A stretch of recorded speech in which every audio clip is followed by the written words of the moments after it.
maa ci boy yi publier affaire bi li Bouba wax c'est très vrai peut-être que dal na ci benn nit les Sénégalais se sont indignés mais ça permet de soigner le mal. Ça permet de soigner le mal. Il faut qu'une situation arrive à quelqu'un pour qu'on puisse régler le problème. Ça c'est très vrai loolu mooy dëgg bi bi ñu tajee tànk George Floyd ça a permis de régler le problème et l'indignation a été mondiale. Planétaire. Donc planétaire. Donc tey bu ñuy xool tey man je pense beaucoup à ces jeunes qui ont diffusé le truc. Est-ce que la commission ou effectivement de protection des données personnelles anticiper na sur certaines questions anticiper sur certaines questions mooy est-ce que daf am na une mission de sensibilisation auprès des jeunes auprès des usagers etc naka la ñuy utiliser Facebook etc parce que quand même ça c'est quand même très important parce que ñiy filmer affaire bi ñiy def yenn affaires yi xamuñu ils peuvent ne pas mun nañ bañ a xam lan moo leen ci fekk ëllëg parce que c'est une atteinte à la dignité humaine c'est une atteinte à l'intimité de la femme c'est une atteinte à tout c'est une atteinte à la dignité de la femme donc etc bëri na ay artistes ay célébrités yoo xamante ne dañ leen xoj juste ci benn image nga nekk ak sa gel ci benn auberge le temps que ngay dugg ci douche bi mu filmer mais oui ñun ñëpp am nañ ay ruq yu sew yi nga xamante ne de temps en temps on fait de petites erreurs bu ñu lay dóor affaire bi tey buñ ko tey doo ko yëg. non malal boo amee sa ruq yow. mais non gérer sa ruq non boo amee sa ruq voilà bu ñu boole ci sa ruq. voilà bu amee ruq na gérer ruqam bu ko dugal keneen. malal bu ma dugal sa ruq. waaw ma ruq amaan dégg nga bu ma nee na bu ko dugal sa ruq.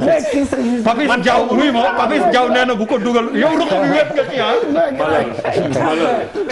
Charles daal laa déggul qui se sent morveux ku moom xar mi rek nga bàyyi buum bi. ku moom xar mi rek nga waaye ñi di sa kër ba pare ñu ne la yow bi ñu waxee lii boo gën a grave ku mën a waxal léegi. dama bëgg a wax ni par exemple nga nekk je donne un simple exemple nga nekk kilifa si réew mi wala nga nekk une personne lambda am jabar di doxal sa gel ñaan la 50 000 mayoo ko sa jabar nga am gel di doxal nga am jabar di doxal sa gel ñaan la 100 000 mayoo ko parce que tabaskee ngi jege à l'occasion ngeen wet fenn léeg-léeg nelaw mun na la dabee ku ne parce que toute la journée tu as été fatigué le temps d'un coup nga nelaw mu filmer la caleçon nga soloon mais oui au moins oui caleçon sax nga soloon mu filmer la et après le lendemain nga toog di naan sa café ak sa jabar mu yónnee la WhatsApp bon ne la 100 000